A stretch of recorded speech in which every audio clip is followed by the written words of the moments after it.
참 예수님, 성령 충만.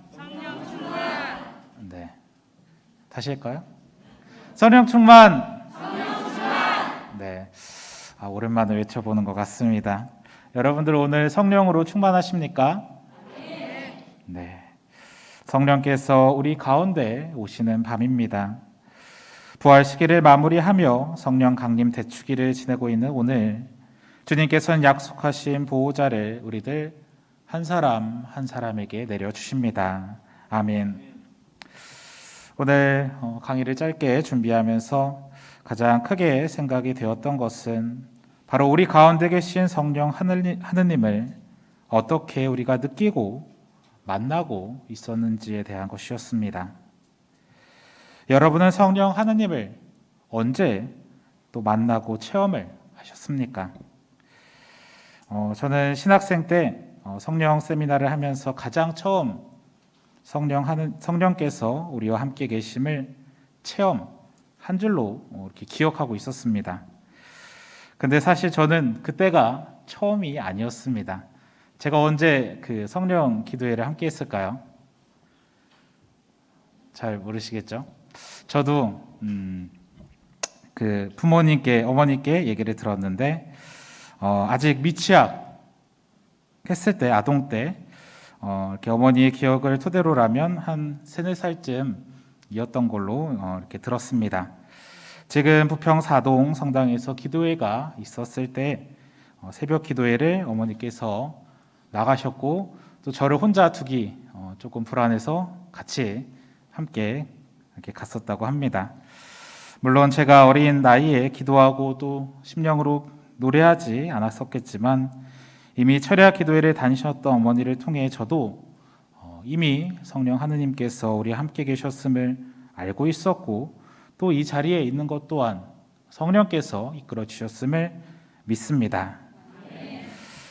오늘 복음 말씀을 우리가 들었는데 다시금 되새겨 보면 이런 말씀이 있습니다. 성령을 받아라. 예수님께서는 제자들에게 약속하신 성령을 보내주십니다. 당신의 숨을 통해 불어넣어 주시고 제자들이 기도하는 가운데에는 불혀의 모양으로 바람처럼 그들 한가운데 내려주셨습니다. 우리는 받는다는 것에 얼마나 큰 의미를 두고 있을까요? 우리가 가톨릭 교회 안에서 받는 것이라고 한다면 무수히 많을 것입니다. 하느님의 사랑으로부터 시작하여 우리가 곁들여 받는 여러 선물들도 있지만 특히나 교회의 성사 안에서 우리는 너무나도 큰 은총을 늘 받아왔습니다. 그리스도교의 인문 성사인 세례를 통해 우리는 새로운 이름을 받고 새로 태어나듯이 원죄와 본죄로부터 자유로워지고 하느님의 자녀가 되는 성화, 은총을 입었습니다. 또 미사 안에서 이루어지는 성체 성사를 통해 우리는 주님의 몸과 피를 받아 모십니다. 고해 성사를 통해서는 죄의 사함을 받고 그 밖에 여러 다른 성사들 안에서도 하나하나 다 따져보면 주님께로부터 우리가 늘 받아왔던 것들입니다. 단순히 우리가 예비자 교리나 재교육을 통해서도 교리서를 공부하던 여러 방법들을 통해 우리는 많은 것을 주님께로부터 받고 있음을 들었고 배워왔습니다. 오늘 말씀으로 돌아가 보면 제자들의 상황은 다음과 같습니다. 그날 곧 주간 첫날 저녁이 되자 제자들은 유다인들이 두려워 문을 모두 잠가놓고 있었다. 두려워하고 있는 제자들의 모습, 또 문들을 잠가 놓았던 그 모습들, 사실 우리가 현세를 살아가는 모습의 대표적인 모델이라고 할 수도 있겠습니다. 코로나 때문에도 또 현실적인 어려움으로도 두려워하며 살아가는 오늘날 우리들의 마음을 잘 보여주는 오늘의 복음이지 않을까 싶습니다. 그렇다면 두려워하는 제자들을 향한 예수님의 행동은, 그분의 행보는 어떠하였습니까? 그런데 예수님께서 오시어 가운데 서시며 평화가 너희와 함께 하고 그들에게 말씀하셨다. 제자들의 마음에 없을 그 평화를 말씀하시면서 그들 한가운데 서신 예수님의 모습입니다. 사실 조금 전에 성시간을 하면서도 누가 한가운데 오셨죠? 성체 안에 계신 주님께서 우리 가운데 오셨습니다. 또한 이 말씀을 묵상하면서도 복음의 다른 부분이 함께 떠올랐습니다. 사람들에 둘러싸인 한 여인의 모습입니다. 사람들은 가늠한 여인이라고 현장에서 붙잡아 끌고 왔지만 예수님께서는 어떠한 말도 하지 않으시고 땅에 무엇인가 적고 계십니다. 나이 많은 사람부터 하나씩 떠나가고 주님과 그 여인 단 둘이 남았을 때 주님께서 그 여인에게 이렇게 말씀하십니다. 여인아, 그 자들이 어디 있느냐? 너를 단죄한 자가 아무도 없느냐? 하고 물으셨다. 그 여자가 선생님, 아무도 없습니다. 하고 대답하자 예수님께서 이르셨다. 나도 너를 단죄하지 않는다. 가거라. 그리고 이제부터 다시는 죄짓지 마라. 예수님께서는 제자들, 곧 두려워하고 믿음을 갖고 있지 못한 그들을 나무라지 않으셨습니다. 오히려 제자들의 사기를 북돋워 주십니다. 믿음을 북돋워 주시고 그들 마음 안에 평화가 있기를 바라고 계십니다. 죄 많은 여인을 단죄하지 않으시고 죄 짓지 않기를 당부하셨듯이 예수님께서는 제자들의 마음의 평화가 하나도 전혀 남아있지 못함을 잘 아셨기에 그들에게 가장 필요한 것을 마련해 주고자 하십니다.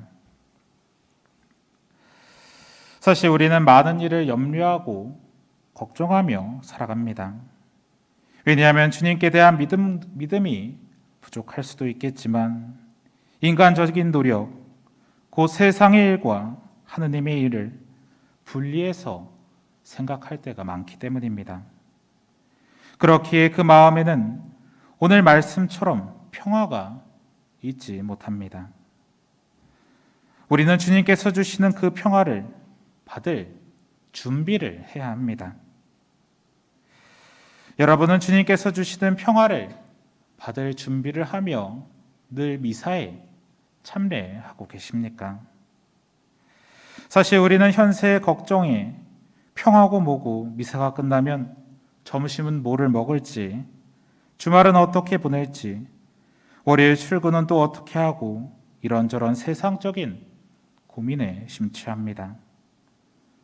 예수님의 말씀도 주님께서 주시는 평화도 우리 마음에 있을 자리조차 없는 것 같기도 합니다.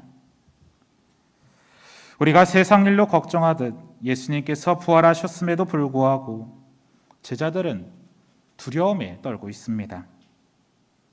그러나 우리와 제자들이 다른 점이 있습니다. 뭘까요? 문들을 잠가 두었던 제자들의 모습이지만 그들은 뭐라고 했죠? 함께 모여 기도하고 있습니다. 하느님께 기도하고 부활하신 예수 그리스도께 기도하며 주님과 함께 계셨던 성령님을 향해 그들은 깨어 기도하고 있습니다.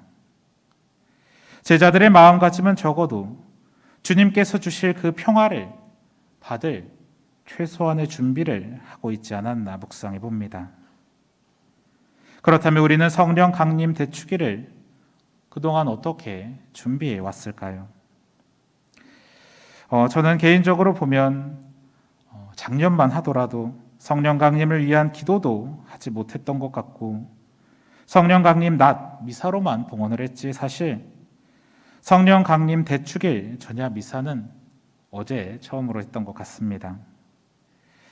마음의 준비도 기도도 성령 강림을 위해 그동안 우리가 어떻게 준비를 해왔는지 오늘 이 미사를 통해서도 그 모든 준비와 기도를 주님께 봉헌하며 오순절 그 다락방에 내리셨던 성령께서 우리들 마음 안에 다시 오시고 다시 불타오르기를 간절히 함께 기도하면 좋겠습니다. 여러분들 학창 시절 얘기를 조금 하고자 하는데, 여러분과 저는 좀 차이가 있겠죠? 똑같이 느꼈을 것 같다는 부분 중에 하나가, 저는 이렇게 밥을 먹던 시간, 점심 시간이 조금 떠올랐습니다. 겨울이면 도시락을 어디다 넣을까요? 난로에다 뜨뜻하게 이제 두고, 어떤 건 막 뜨거워서 터지고, 그죠? 저는 난로 세대는 아니었고요, 보온 도시락을 이렇게 싸갖고 다녔던 것 같습니다. 등교를 하면 어머니께서 이렇게 싸주셨던 도시락을 이렇게 털레털레 들고 갔던 것이 사실 학창 시절에 가장 흔하고 혹은 든든한 마음의 기억이었던 것 같습니다. 한 끼 밥이라도 따뜻하게 먹이시겠다고 준비하신 어머니의 사랑, 그 도시락을 들고 갔던 기억은 하루를 보내면서도 든든했던 마음이었던 것 같습니다. 어머니의 사랑과 정성이 담긴 그 한 끼의 점심 도시락처럼 우리도 주님께로부터 받는 것은 늘 있어왔고 무수히 많았음을 고백합니다. 오늘 특별히 당신께서 보내주실 성령을 받으라고 이렇게 말씀하십니다. 성령을 받아라. 여러분들 이렇게 받을 준비가 되셨나요? 요즘 한창 야구를 하는데요, 제가 야구를 좋아하진 않지만 공을 받으려면 우리가 뭘 해야 돼요? 준비 자세가 있어야 됩니다. 우리 마음에 오실 성령께서 오실 자리가 있어야 하고, 우리가 그분을 모실 자리가 필요하다는 거. 예수님께서 말씀하신 것처럼 받으라며 성령을 불어 넣어주시면서 함께 들려주시는 말씀은 우리의 삶, 우리의 고단하고 불편한 관계를 다 이렇게 들춰내는 듯한 마음이 드는 것 같습니다. 너희가 누구의 죄든지 용서해 주면 그가 용서를 받을 것이고 그대로 두면 그대로 남아있을 것이다. 사실 용서라는 이 말씀 하나만으로도 우리가 평생 두고 기도해야 할 만큼 큰 주제이기도 하고, 우리 삶을 통틀어 가장 큰 과제이자 어쩌면 십자가처럼 다가올지도 모릅니다. 예수님께서는 당신의 성령을 불어주시며 이렇게 권고하십니다. 너희가 누구의 죄든지 용서해 주면 그가 용서를 받을 것이다. 이 말씀은 우리가 잘 알고 있는 기도에도 명확히 담겨 있는 말씀입니다. 주님의 기도에서 저희가 잘못한 일을 저희가 용서하오니 저희 죄를 용서하시고, 용서를 저는 이렇게 이야기하고 싶습니다. 하느님께로부터 우리가 받는 용서가 있고, 사람과 사람 관계 안에서의 용서, 그리고 마지막으로는 나를 향한 용서입니다. 첫 번째는 세례와 고해를 통해서 죄의 사함을 받을 수 있고, 두 번째는 인간 관계 안에서의 갈등의 해소를 통해 이루어낼 수 있습니다. 그리고 마지막은 우리의 인격적인 자아의 만남이라고 할 수 있습니다. 저는 마지막인 우리 스스로에 대한 용서가 어느 무엇보다 절실한 때이지 않을까 싶습니다. 사랑을 많이 받은 사람이 다른 이에게 사랑을 줄 수 있다는 말이 있듯이, 용서를 할 줄 아는 사람, 곧 자기 자신을 용서할 줄 아는 사람이 다른 이도 용서할 수 있지 않을까요? 용서의 다른 말은 예수님께서 강조하셨듯이 바로 사랑이라 말할 수 있을 것입니다. 내 이웃을 내 몸과 같이 사랑하라. 원수를 사랑해라. 그리고 마지막에 덧붙일 수 있는 것은 바로 자신, 곧 주님께서 주신 고귀한 생명인 나를 사랑하는 것이 이 시대의 진정으로 필요한 용서의 모습이지 않을까 싶습니다. 주님을 사랑하고 이웃을 사랑하고 자기 자신도 사랑하며 돌볼 줄 아는 우리들을 통해 주님께서는 이 땅에서 큰 일을 하실 것입니다. 이제 우리 안에 성령께서 내려오시고 우리가 조금 전에 노래했듯이 성령 손과 곧 복음 전에 있던 이 부속가처럼 우리를 위로하시는 위로자 성령님, 지복에 비치신 성령님께서 우리의 더럽고 나약하고 메마른 마음을 채워주시고 치유해주시고 고쳐주십니다. 특히나 마지막 구절은 다음과 같습니다. 덕행 공로 쌓게 하고 구원의 문 활짝 열어 영원 복락 주옵소서. 앞서 이야기하는 위로, 생기, 휴식, 행복, 치유 등 수많은 것들은 결국 마지막에 이 한 구절을 위해 나아가는 것입니다. 우리 삶에서 주님께서 주시는 수많은 은총을 받아 누리면서도 하늘나라를 향한 발판, 하늘나라에 보화를 쌓아 두어야 한다는 말씀입니다. 예수님께서는 우리를 구원하시기 위해 아버지의 뜻대로 당신 자신을 영원한 제물로 바치시어 우리가 그 생명에 참여케 하십니다. 아버지와 아들과 성령의 사랑에 우리 모두를 동참시키는 신비입니다. 오늘 오순절 성령 강림 때의 모습, 제자들이 기도하면서 모인 그 자리, 문들도 마음도 닫혀있고 잠겨있던 그 순간 예수님께서는 그 잠긴 문을 열지도 제자들의 마음을 돌리고 변화시켜 놓지도 않으신 채 홀로 그 한가운데 오셔서 이렇게 말씀하십니다. 평화가 너희와 함께.